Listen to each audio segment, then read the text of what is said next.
And we back. It's your boy Lee for Tree. You are now tuning to Slit Life Radio. Man, we doing a special kind of episode today.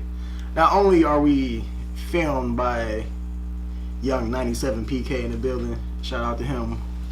But we doing a special kind of show. Y'all gonna hear this a little later than it's coming out.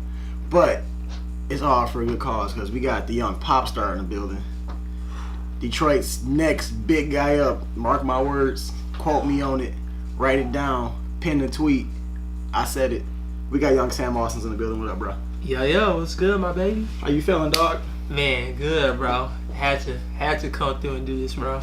It was it was the honorary way. I remember you had hit me up about doing the show like 3 months ago, and then maybe even a little bit before then. But I was like, nah, just wait on it, bro. You did. As long as I've known you, you've always been like, man, I got stuff in the works. I'm just waiting on the right time. Now is the right time. It's the right time. So, man, you know, it's been a while since Gold came out. You dropped past curfew. Y'all did y'all thing. But now, you got the next solo joint up. So tell us about that, bro. Angst. My EP, Angst. Right now, we're recording this in September now. Mm-hmm. Oh, whoa, why did I say that? It's October. And it's dropping next month. But they won't hear this until literally when it comes days after this drops. So, are we talking? So basically, like, you know, what's the concept for Angst? Like, how'd you get to where that's what you wanted to name it, and like because like the sound of Angst is like kind of different than what people are used to from you. Yeah. So, I recorded Angst basically like revisiting moments from like 2-3 years ago. It wasn't anything really specific. I just had general ideas that I sucked in and I like took, and it's like been stored in the back of my head, like memories from me getting kicked out of my mom's house and like me having to make these long 40-minute drives from Ypsilanti, Michigan to Farmington Hills every morning in the freezing cold winter. I was recording Goat. I was broke. I got kicked out the house. I was going to school, had a day job.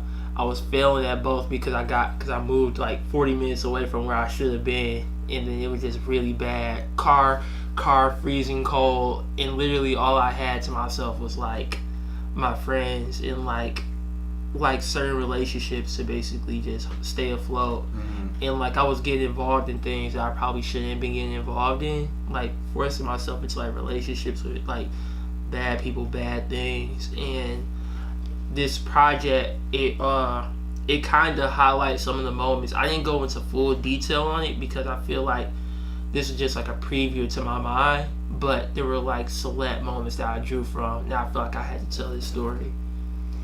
So kind of like give us more background on like how, you know, like how you handle life, because you know you don't let people in too much as far as like the outside world, other than people who know you personally. So like, how do you handle like struggle and trials in life? I just keep going because I know at the end of the day, I always tell people like it's a bigger bag at stake. Like I know like things may get bad, but at the end of the day, like I know where I'm headed and I know where like my goals are and where my mind is at. So I try my best to phase out anything negative in my life, like whether it's a situation that I'm forced in or people around me or things around me. I know how to block certain things out and keep moving and keep going towards what I need to go towards. That's why I don't really indulge too much into like the other stuff that goes on, because like it doesn't matter at the end of the day, I feel like. Now bro, you like super young, bro. You just turned 20 or 21? 21. So, you know, you kind of like just getting into like the real chunk of like life, going into adulthood and life. And I ask people like, you know, just think about life from like 18 to 21. Like how much like did you have to go through just in that 3-year process? It was a lot. It was a lot because like I said, when I was let me think, 2014, I was either 17 or 18. I think it was 18. Definitely 18.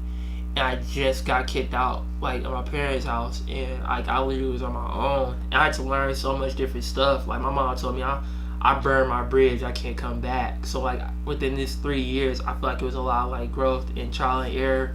It was a lot of me finding my way and like finding out what I had to do. I feel like being an artist it kind of contradicts with like normal life in a way. So like when normal life comes around, it'll like try to take you back from like where you want to be as an artist. But I feel like, you know, I had to keep applying that pressure. Mm-hmm. I had to keep striving towards what I wanted to do, and that's where that angst came in. That angst that came in from me trying to find my way in any way I could, and it just, sometimes it wouldn't work, and sometimes I was just doing like things I shouldn't be doing. But like I know at the end of the day, my mind was set on the bigger bag. Mm-hmm. The bigger bag is always the most important thing. Now you mentioned that, you know, you got kicked out. So like, what happened with that? Like, how did you end up going through that? So I got how to describe it? My whole high school life, me and my mom kind of like argued back and forth like on a lot of different things. Like we were seeing eye to eye on like the way I even just lived my life. Like, and it wasn't more so like me doing music that made her mad. It was more so like actual real problems. Like, oh, my organization's crappy. Oh, I'm not doing good in school. Like, it was general things that my mom should be mad about. And then it kind of got to a boiling point where it just wasn't working. And my mom, her now husband, but back then her boyfriend, just like started getting around and coming around and like being in the picture more. Mm-hmm. And we were like butting heads like heavy. Like I didn't like any of my mom's boyfriends. And I was like, then when my mom was moving out of Novi, I was staying with her. When she was moving out of Novi, she was moving to Clinton Township randomly. Like, we're moving to Clinton Township. And I'm like, there's nothing over there that I want to be around. I don't ever want to be in Clinton Township because, like... What's there? What? Not even, like, what's there, but, like, I go to school out here. I work out here. I live, like, I'm used to this. I'd rather just be in here in this point of my life right now because I feel like there's not that much stability. So I'd rather be here where I feel like there's some type of stability. Mm-hmm. And she was like, well, you can't be, either you're coming with us or you're not coming. And I chose not to come. And she was like, and I guess like some, the month that I had moved out and I was staying in Ypsilanti with Zips and Floyd Pre-Tony, we were staying in Ypsilanti, and we got our house broke into, like, over New Year's of 2014, 2015. Lost all my stuff. They took, like, so much clothes, my S-bots, money, so much, like, different stuff. And I called my mom, like, I'll come back. She was like, no, you burn your bridges. I'm like, I'm out here. So I was, like, just... We had moved out Ypsilanti, and I was just everywhere and anywhere trying to find a way to survive and live. That kind of experience kind of like builds a lot of like character in you, though, I'm sure. Like, because when you go through that kind of stuff, it's like, man, you don't think you really gonna like bounce back from that, but obviously you did, because look at you now. So like, in that moment, like, where was your head at, like, when all this was happening to you? I thought I was gonna die. Like, this sounds crazy, but like I legit, like, I told you, I didn't have heat in the car. I had no money. I was in Ypsilanti where, like, all this dark stuff, like, was going on. Ypsilanti's not, like, the brightest place at all. Like, it's pretty much, like, a crappy, like, environment where you just might be low on cash and you're just, like, in the trenches, I feel like. Even though it's not, like, it's not the hood, but, like, it was, like, some parts that were just grimy, and I was in there. So, like, I'm doing these long 40-minute drives. My windshield won't unfrost. It's 0 below weather. That was like the worst winter for like.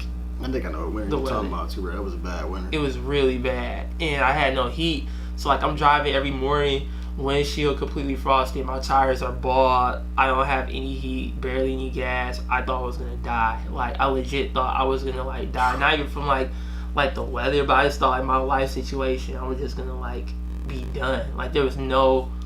I had like. I was literally, I think that may have been like the most lowest I've ever felt in my life, like at that moment, just because it was so much bad stuff going on. It wasn't anything good. All I had was literally like my car, my friends, and like me recording music. That's it. And I don't know how I pushed through and got finished the way I did. It was so quick. It was such a quick time period. So getting more back into the album, you know, you obviously took, you know, your life experiences and put them into this project. So what is it like for you, like, you know, to be the kind of more laid back, mysterious guy? You don't really let people in too much. So you expressed a lot of different emotions in this album. It was I feel like it was easy to do that because I always wanted to. I always wanted to make music that told a story, and I made music for myself before I started putting out music. So like when I made music for myself, I was making story-based tales and music and songs that were just more deeper, but I never put it out to the public. I just listened to it for myself. But I felt like it was easy for me to like really get into that because I wanted to do that. I always wanted to tell a story, but I know that I had to draw people in some way. So made bangers. I made songs for people to just enjoy. I feel like that's great too. Like I feel like it's two sides of the coin, and I'm glad to know I can do both. So I can make you like songs that you can like mosh to, or songs that you can smoke to, or songs that you can like have fun with your friends. And I also can also have songs that you can sit back and listen to and like dive deep in and actually like connect with. Now, like, looking at just how your music career is going so far, you've obviously, like, you progress every time you put something new out, and more people connect with you, and you build a bigger buzz and fan base. Are you getting to a point where you kind of starting to, like, can you, like, handle all the things coming at you now? Like, you know, you're looking at different things, like, you becoming a bigger name in the world, and people know you, you know. How are you handling that, and how are the people around you handling that? Well, I feel like I always knew we were headed to this point. Like, I feel like I knew where my head was, and I knew where I wanted to go. And I always had this determination where I felt like there was no way I could fail, period. Like, I would have to literally, like, die to not be where I'm going to go. And I had, like, it was a lot of restructuring, I feel like, to get to the point where I'm at right now. And I'm still like just breaking like some type of barriers. I feel like I don't really know. People used to tell me that like everything I did, like when I did like shows with like Juicy J, or I had my first show that was headlined at the Shelter, like people used to tell me like this is the icing on the cake, blah blah blah, this is like your moment right here.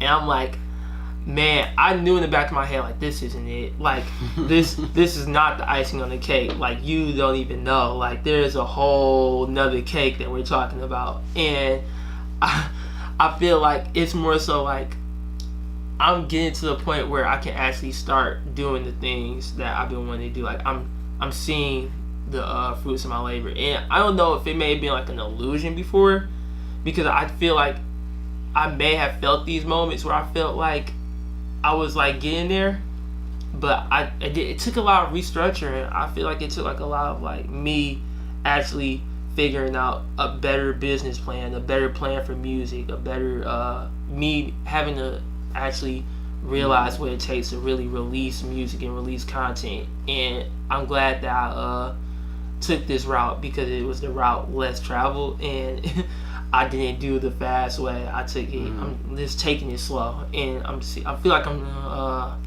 I'm saying it. I feel like it's paying off now for me taking the slower route and me learning a lot. And I'm seeing a lot of good things from it, having a lot of good feedback, a lot of great feedback, a lot of good people around me making it work, and me being braced for stardom. I feel like just that's kind of just like it comes with it, you know. It kind of just comes with the territory. I was talking to my friend Philip Bloom. He told me. I like how he just said Philip Bloom so casual, like that's not like a huge person to be talking to. Man, it's crazy. He was telling me we were at this club in New York after the after party for his fashion show, and he was telling me like, you're in it now. Like, don't feel like this is all new, this is all crazy or big. Like, it's all just a part of your life now. You're in it. And I feel like ever since he told me that, I just looked at life like a whole different way. Like, I'm not trying to do this anymore. I'm not trying. It's just happening. I'm doing it. God's giving it to me. I'm just walking the path. I feel like. I mean, when you start looking at stuff like that, a lot of times people, they get in their own way in life and start messing up stuff, trying to like push one direction too hard. And when you let something like naturally happen, it'll just kind of blossom how it's supposed to. Definitely. And I feel like that's what you did. You know, people, even me, I'm like, man, where the music at, Sam? Where the music at? And you like, it's coming. You know, we got it. We working on it. We gonna put it out when it's time. And then when you do, Fiji happens. It blows up. Right here for you, blows up. Like every song you just putting out, and it's like everybody just like, man, that's just another hot song. Like, damn, how can you get better? And then you get better every time. So obviously, you know, you on the right path and you're doing what you're supposed to be doing. So I guess my next question is like, when you took this album and you decided to like just flip your whole sound up and create something. I don't even really know how to like describe the album, because it's like it's kind of got like an R&B feel to it, but it's still kind of like got your, you know, swag and like the kind of like vibe you create onto it as well. It's kind of like its own little genre of music, honestly. Low key, it's some songs on there that I really can't ping any type of like influence to, like Sonoma. Mm-hmm. Like Sonoma just sounds like some like hard rock folk ballad, but like in a more modern way. But it's weird. It's a really weird blend, and I can't really draw the influence from it. I just did it. I just went in and just did what we did. I want to like get into like my personal favorite song on there so far, just because like I've listened to it like 1,000 times since you sent me that link.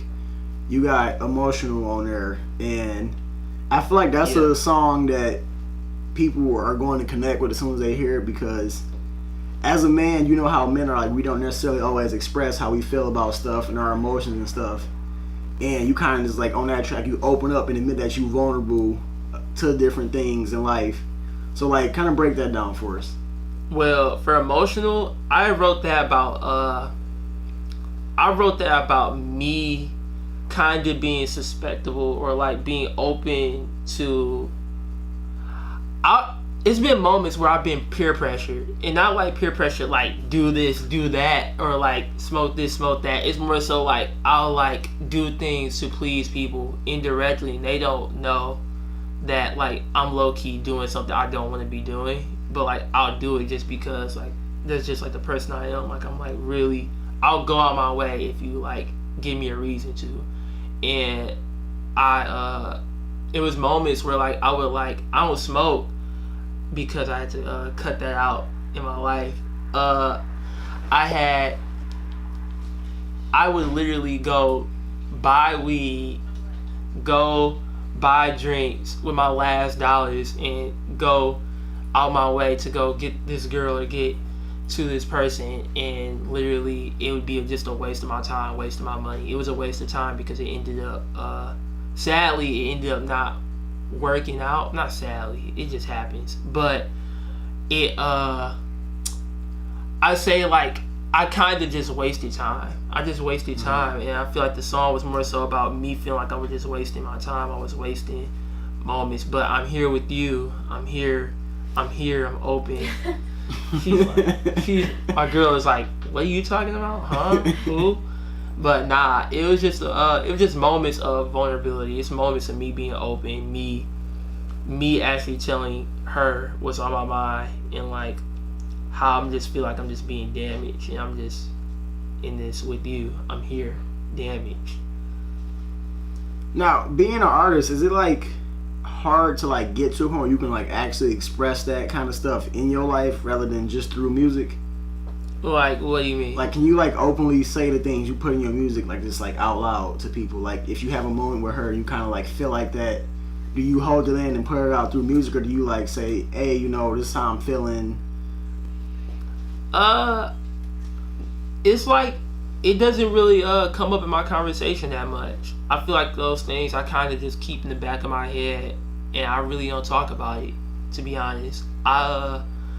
I feel like my life is so like this and that and this, that like things that like are in the past is kind of just in the past, and like I kind of just leave it there.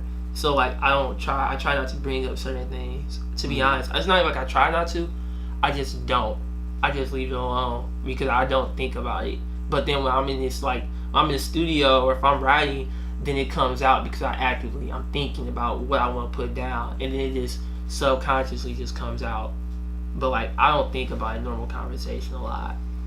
So like, if it's not like an everyday thing that you think about, you kind of just put it in the back of your head, like, how does like your brain like process to where when you get in the studio, like that memory might pop up, you can create a song out of that, or just these different moments in life kind of like this, they all of a sudden just show up right there, and you can just lay it out. It just pops up, like, you know, like how like when you have like certain things in the back of your head, like a word that you might not have like ever said, but then it just comes out when you need to say it. It was kind of the same thing. Like, I just pull it out like the mental journal, just dig deep, and it just comes out, and then I realize it as I'm saying it, like, oh wait, this is where it's coming from. Like these recollections, these memories that I kind of held on to. So you got like a lot of really good people like kind of like pushing you to kind of like, you know, be bigger than what you are. You know, you got the guys down at Assemble. You know, we've always like pushed you here, and just like, you know, your friends, everybody at Free always support you. They stand behind you, obviously. Just definitely. Like, you got so many different people in life now that I've just noticed from watching that everybody supports you. You know, you ride with your girl everywhere you go. Like, you know, you got like a nice support system. Like, how important is that to you just to have that? Very. That's like really like the biggest thing that a person can have.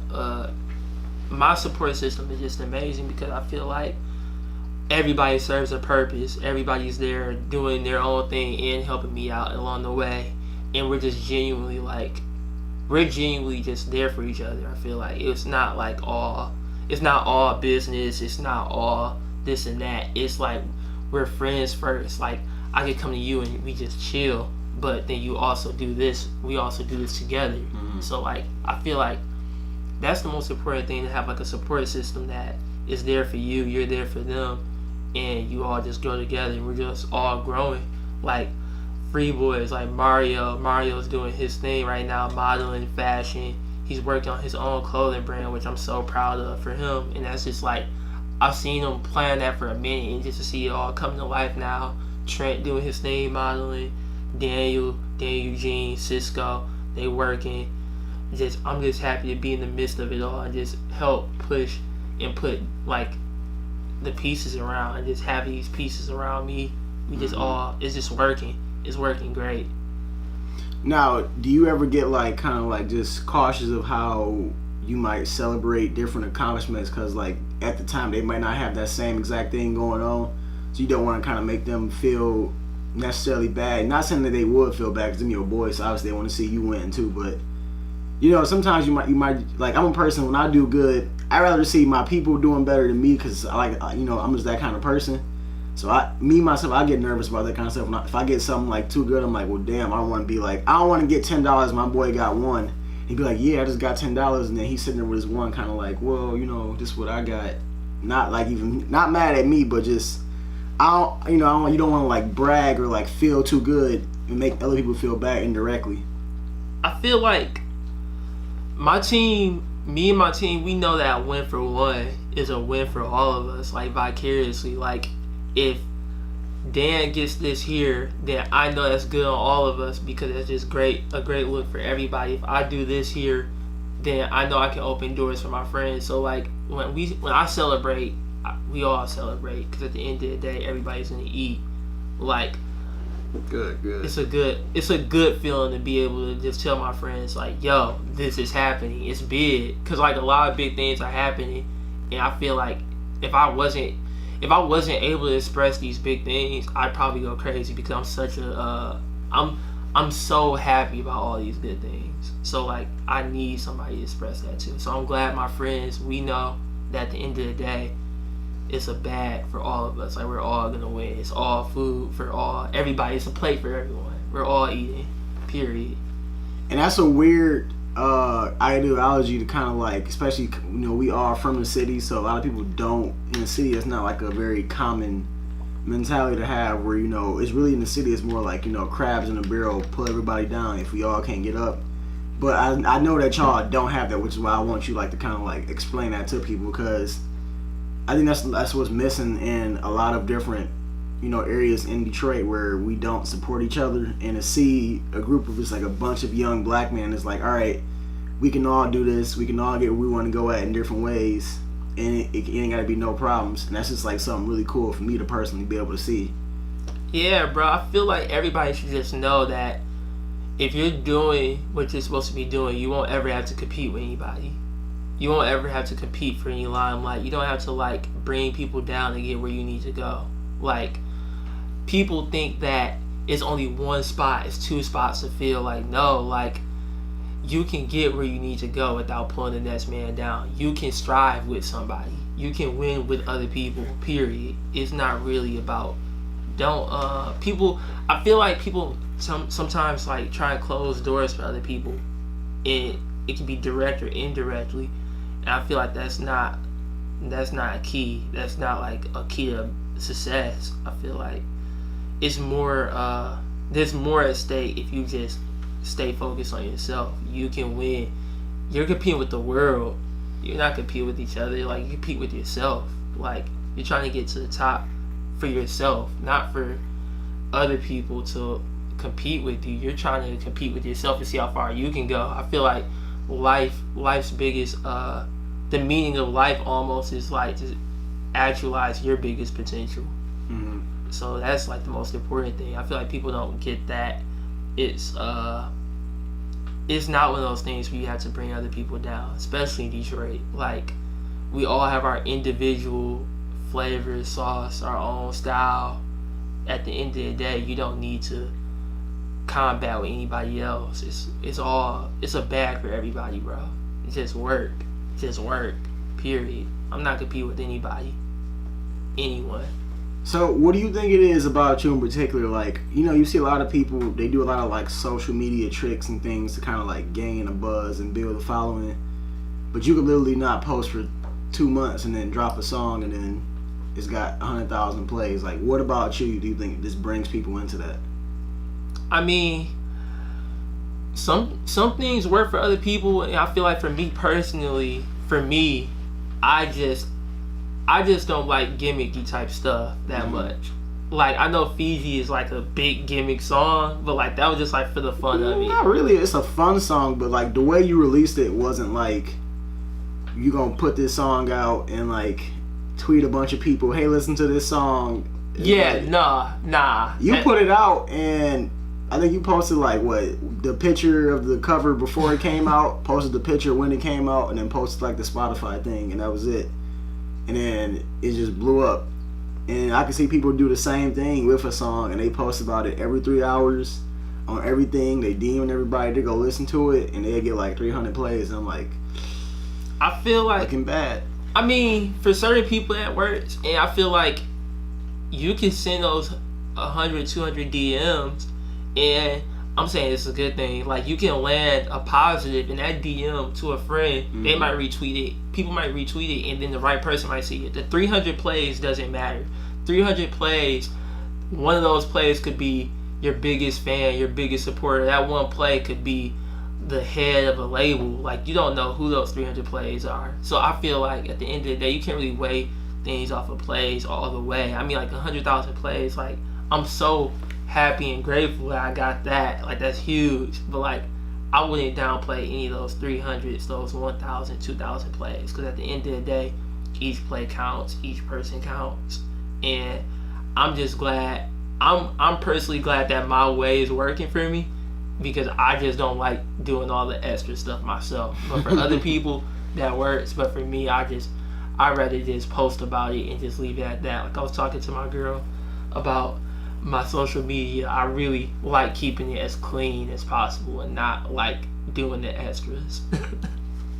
Fair enough. A lot of things, one thing people might not know about you is, you got like music in your family. Like, that's like I think that's something I don't know if you like kept it quiet on purpose or not. Nah. But I read about it in an article and I was like, what? I was like, I didn't know that. Yeah, my dad is in the Four Tops. He's a lead singer for the Four Tops, but he was a replacement member, and he was also a replacement member in the Spinners, but he left that group.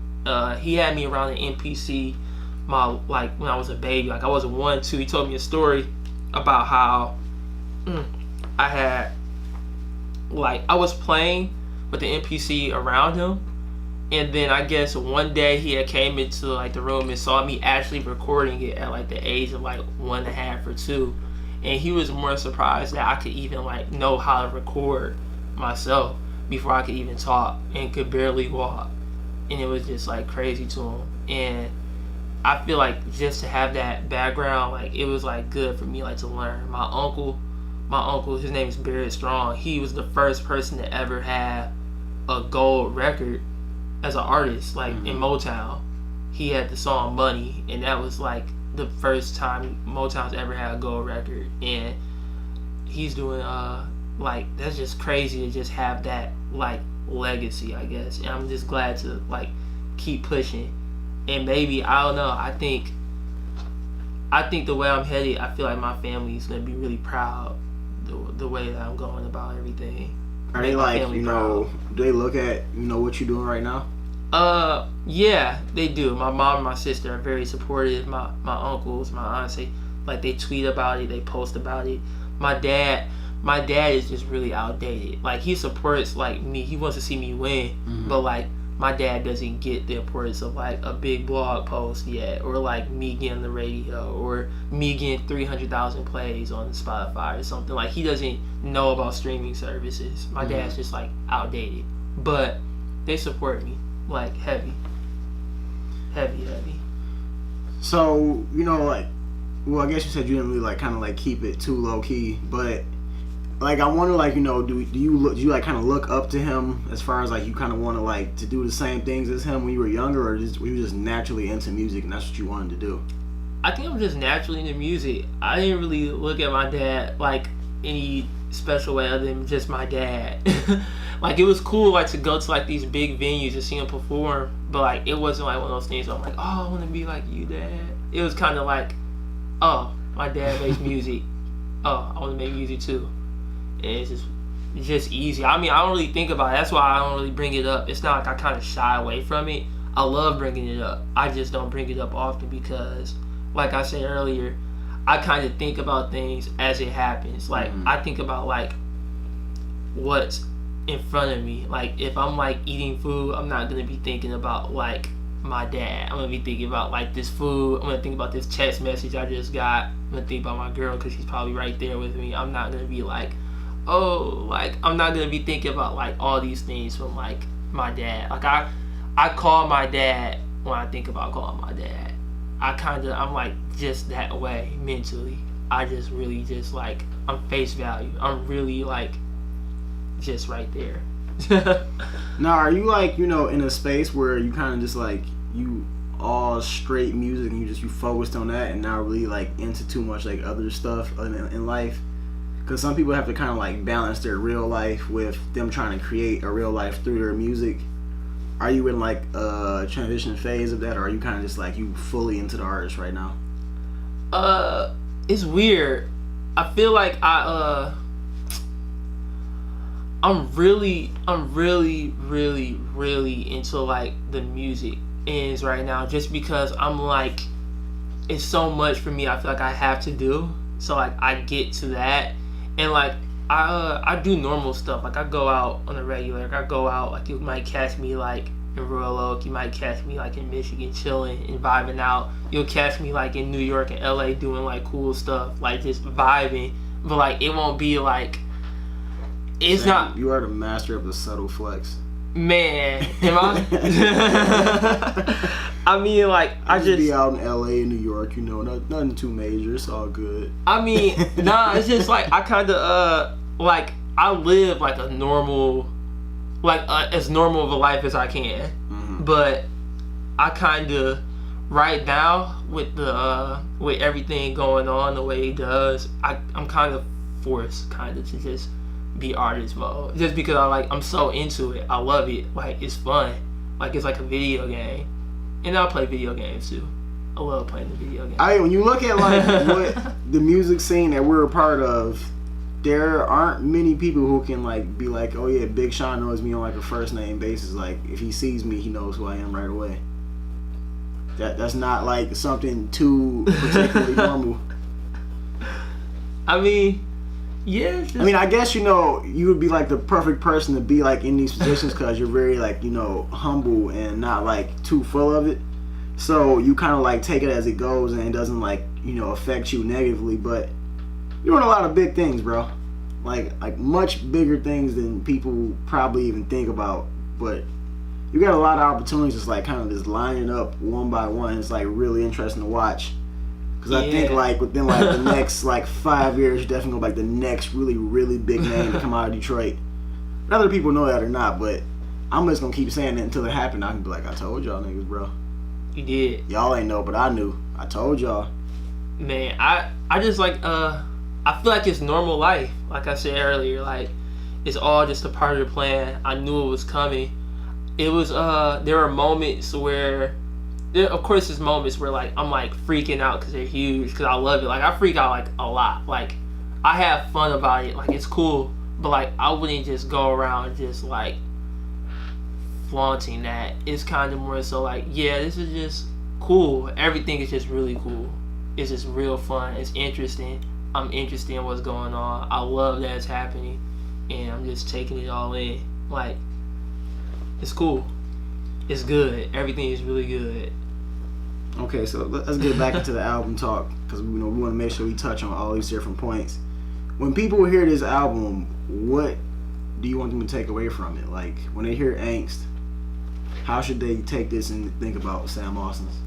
I want them to take away that it's a couple things. I want them to pick more into my brain off this. It's not like a lot of I didn't put that much detail into like the experiences that I feel like that I laid down. I feel like I left it open for like listeners to connect to and dig deep in.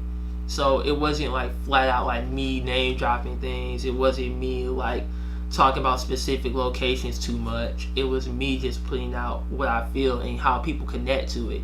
Like, for example, the song Swim, I say my baby told me to swim in it, and you would think I'm talking about like having sex or whatever, but like really I was really meaning like swimming in the angst, swimming into like the deep end of like my life, and like getting sucked into that.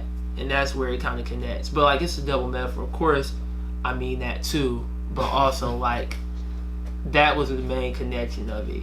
Really, I wanted to give more of a theme to it. But I want people to dive deep into it. I want people to also take away that I'm not just making music for like just for like these giggles and laughs. Like I'm making music that you can like sit back and like really take in and really like sit back and know like this is an artist. Like I'm not just making catchy jingles. We're making art. We're making great music over here. I think something that stood out from the Free Association interview when we introduced you, when Zed said Sam used to make little boy music, now he make grown man music, and then now hearing this, I think I understand what he was saying. You didn't even know. Like, you kind of like switched it up, and you went from like the bangers, the catchy jams, and then it's like, oh damn, Sam got like super deep. Like Sam dropped something that people probably like. I understand now why you want to like put this out later, because you want people to experience his music before they hear this interview and really like get deep into it. Because when they hear it, they're not even gonna think it's you at first, and that's what's gonna be like just crazy to watch people listen to this album and be like, wait, this Sam? Like, yeah, bro. When people hear this, it's gonna be. I feel like it's gonna be big. Like. I don't know. I'm really stoked to like really see like the reaction. Like I want to see like what people think about it, and I'm like curious to see like how people take away from it, because it's so different. It's so different from GOAT. It's different from Past Curfew. It's even different from Right Here For You and Fiji. So like I'm curious to see how people like take it and be like, whoa, this is a whole energy shift. This is a whole different theme, a whole different way to listen. And I feel like it's also gonna stand against like time. Well, it's gonna age well where you can listen to it like a minute from now. And I don't know like if like I listen to GOAT even randomly, and I feel like that also did well time wise. Like I feel like I can listen to it now. Like, all right, it's actually still a bop. You definitely got like songs in there that like if you put them out today, they would still have like that same effect on them. That relevance. And that's what, you know, I think the difference in you between a lot of other artists is that you have a very, very like fine medium of making timeless music, but making music that could also be seen as timely, like it goes with the times right now, but you can hear it years later and be like, damn, that still hits. That's still hard. Very important. Like, you know, like when I first met you, you came to my job and played Start from Past Curfew, and that was like what, 2015, 2016, and y'all put that album out, and I was like, dog, don't I know this song? I was like, oh wait, I heard this before. I was like, this sound like something like, this is like some very like futuristic, different type of music, but they've already had this music for so long, which means they just like that much ahead of like the game that they making music that sounds new today, and they made it way yesterday. Yeah. Angst, we actually started working on that.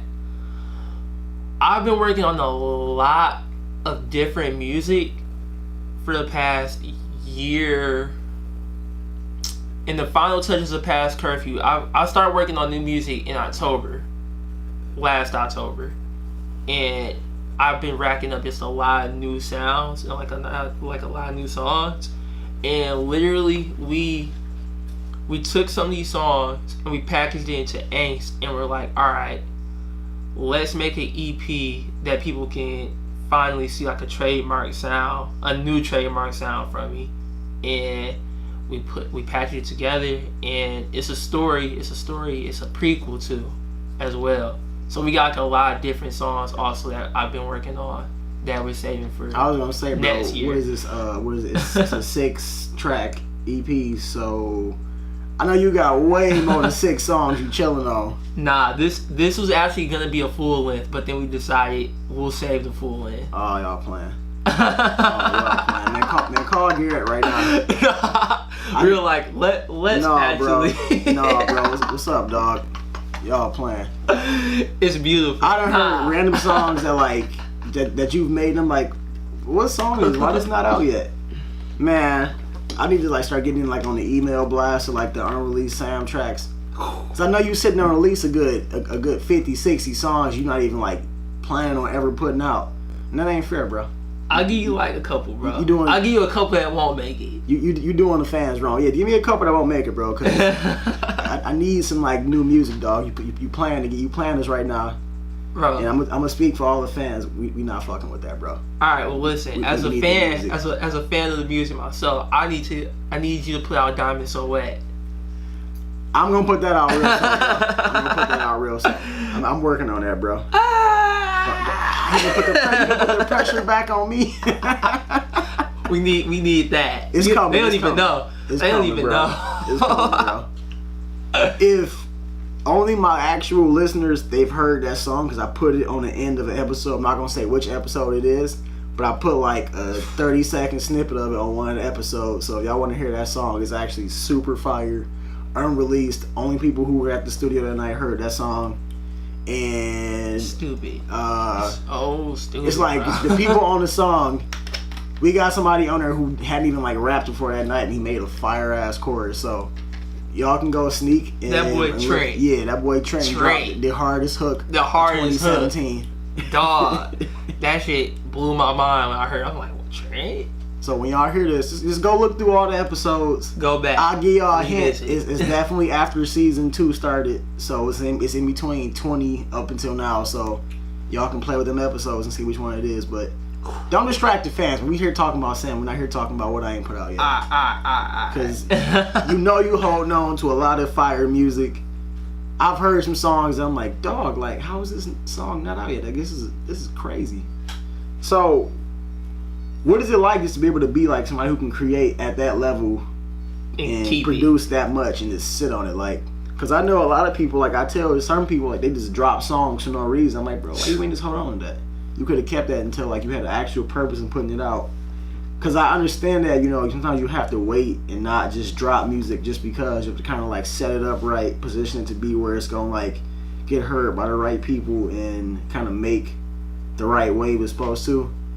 but you kind of have like mastered like being out the way, but not out the way long enough to where people forget about you, but to where people ask like, man, where's Sam at? Yeah, that's low key. It's like you kind of like figured out how to make people say, man, where's Sam at? The Frank Ocean effect. Yeah. Let me think. 2015 we dropped. 2016 I kind of did duck off, huh? A lot. I ducked off. I mean, I saw you like every other day damn near just cause like, you know, in Royal Oak, but I was like, bro, he ain't put out a new song. Like, you would drop like 1 or 2 songs here and there, but it was like, it was I really, know you got a lot more music than this. It was really spotty. Yeah. And then 2017 I'm coming with just everything. Coming with the heat. Y'all and it came out still with a lot got of fire. some. But 2017 we came with the Past Curfew project. We came with Fiji Right Here For You for the summer.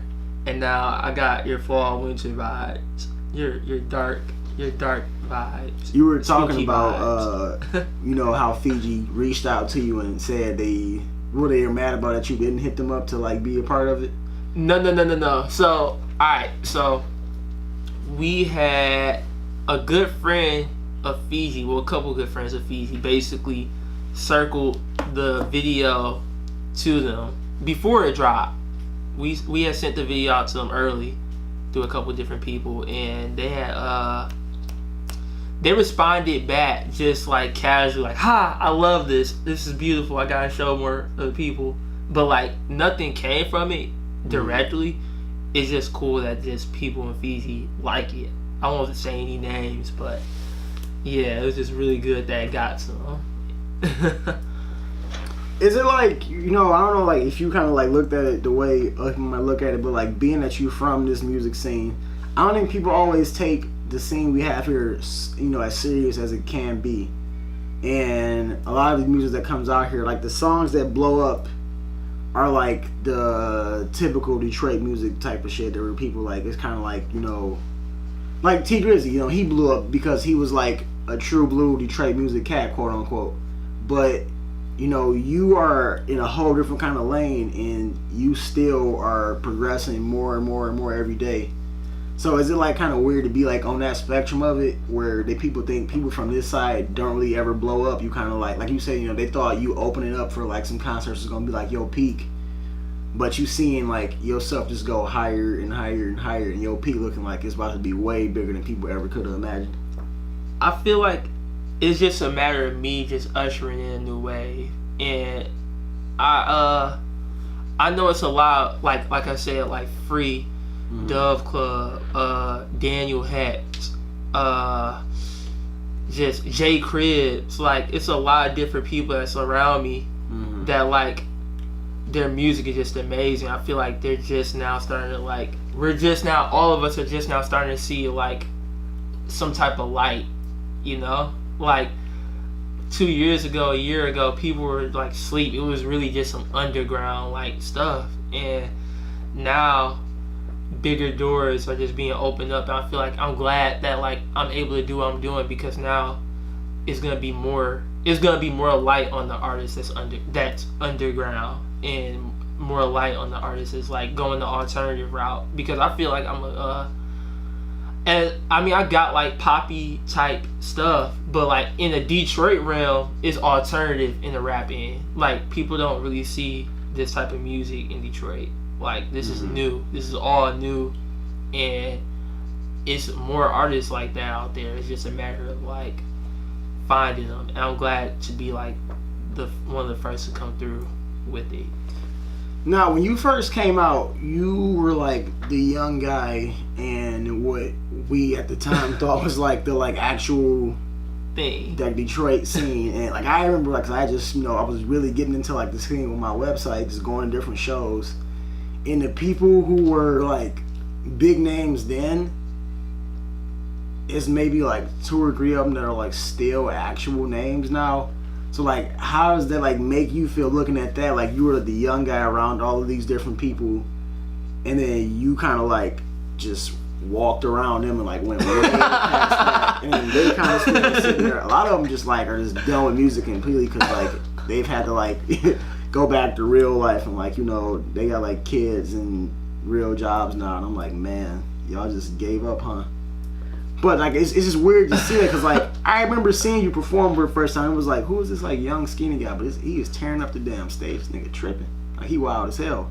I was like, damn, Sam Austin's. I gotta look this guy up. And then like looking at you then and looking at you now, you kind of took the proper way of like progressing and like staying into like artistry and not like kind of just not taking it serious, and like you kind of like go back and forth between it, but you kind of like it's really just wasting time because if you're not gonna really put your all into it, then what you really doing it for?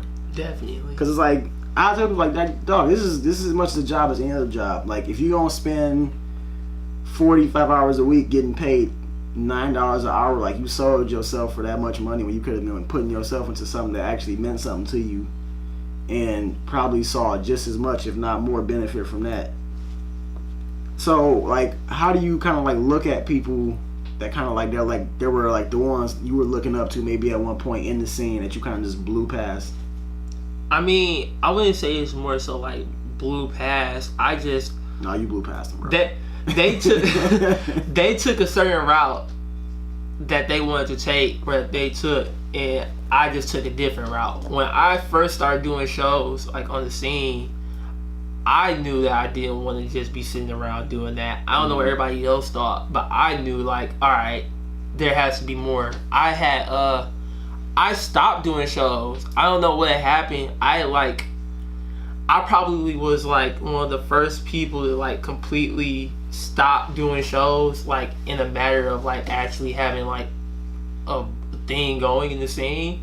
But I took a break from that just because I know doing shows every week for the same people wasn't my thing. Sam said he ain't got no time for y'all broke niggas. Not even that. I just knew it was more. There was more to do. There was more. Mm-hmm. I know that wasn't the way. I knew it wasn't the way, and I think soon after, more people just started realizing like that wasn't all it was cracked out to be. And I knew, like, me and my friends were like, nah.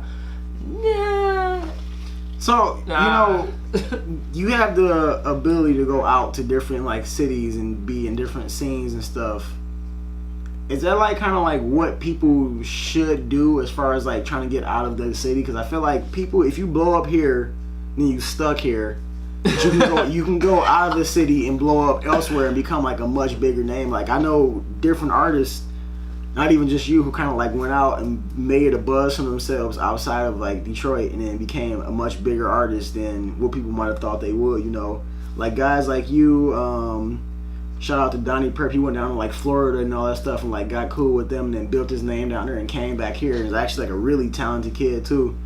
Yep. And just hearing like different, you know, I see a lot of like the same thing from like y'all that y'all left and went out somewhere and then made connections elsewhere, and it kind of like helped you build a different buzz outside of Detroit. And then I don't know, it's because like I'm a person, I want to like be the guy who helps change the Detroit scene and the culture here, where we support our own and push our own up. But it's like they only want to hear that one sound from Detroit, and that's the only sound they want to really support. When I was just telling the dude at my job last night, I was like, bro, I remember arguing with kids in high school how Big Sean was going to outlast Cash Out Doughboys, and then kids were literally trying to fight me in school for that. Like, what you talking about? It's PA this. I'm like, bro, I don't care. I'm like, them niggas trash. Like, what high school did you go to? I went to this little small ass school called W.E.B. Du Bois, and I hated that shit. It's so nice that it's not live because I can actually cuss, but wait, so we can't cuss right now? Yeah, it's not live. Oh, I've been avoiding cussing the whole time. Like, I'm like really impressed with myself with how much I didn't swear on this. This is the only time in my entire like, you know, whole week where I know my brain just turns off cuss words. At between 6 and 7 on a Saturday. I can not be here and I won't cuss just because like at 6 or 7 my brain just like tunes out any type of like actual cuss word. But yeah, man, it's like I remember like, you know, just arguing with people like, bro, like Big Sean is the future. I'm like, this dog, bro, he cold as hell. I'm like, bro, you never heard no rap like this from Detroit. I swear to God, bro, like y'all not hearing me. Man. He's like, no, man, you know, HBK, payroll. I'm like, nah, okay. You ain't like I was telling them like, nah, nigga, you ain't hear this. You know, Big Sean. I was like, bro, you didn't hear this volume 3. Like, bro, I listened to Intro and Mr. Incredible on You Know Big Sean on repeat for a whole day straight and typed a 45-page thesis That's how much of a Big Sean fan I was when he first came out. I'm like, dog, y'all not telling me there's nothing else better than this. Like, I'm not hearing it. I don't care what nobody else say. But before we get you out of here, man, you got any like just things you want to like give to the fans that you want them to know about you before we wrap everything up? Man, I feel like I'm just glad and I'm grateful to be in the position that I'm in right now and where I'm going to, and I'm like happy to be able to open doors. I'm happy to be where I'm at, and I'm in a good place. It took a while. It's taken the time that it needed to take, and I'm glad to be here. Like, I'm glad that I did the right thing. I'm doing the right thing. It's not easy. It can get hard. It can get hard for like you to balance that artist versus your life, your artist versus normal life, and it's just all a matter of making the decisions of what you want to make. Do what you want to do you, and just try to make yourself happy. I know that I couldn't be happy doing the normal thing, so I will literally go out my way to make my goals and my dream a reality. This is a reality for me. All right, man. Well, thank you for stopping by and giving me this super in-depth interview, man. I've been trying to get this interview for a long time. You did the first episode on the show, actually. That was really casual. Yeah, and that one was like more, I was just like kind of figuring out how to do this show by myself and kind of learning it. And I was like, I can't wait until like I find a comfort space with doing this and get to have you back on here and really like dig into who you are as a person, because people know you and know who you are and know about your music, but I don't think people actually like know a lot about you. And people kind of like, if I'm curious about it, I'm sure everybody else is curious about it. Even if they're not, I just want to know because I'm nosy. I like knowing about people. Now you know. Yeah, man. Thank you for like opening up the brain of Sam Austin's for everybody. By the time y'all hear this, Angst will be out. Angst will be out. So make sure y'all go listen to that. Check that out. It is a crazy project, super fire. Yes. Like unbelievably fire. Like if you hear it, you're gonna be like, damn, this cannot be the same kid who made Fiji. And it's like, yeah, it's the same. He can make both these different kinds of music. You gonna get hyped and you might cry to it later. Before 2020, we at the Grammys. He called it market. He said it on Slit Life Radio. He at the Grammys. But yeah, make sure y'all go check him out. Make sure y'all hit that album as soon as it come out. Play it twice.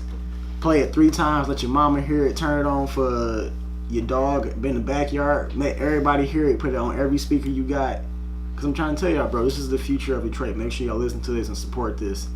But yeah, it's your boy Lee for Tree. Slit Life. Make sure y'all follow me. Follow Oso Radio and everything at the Oso Radio.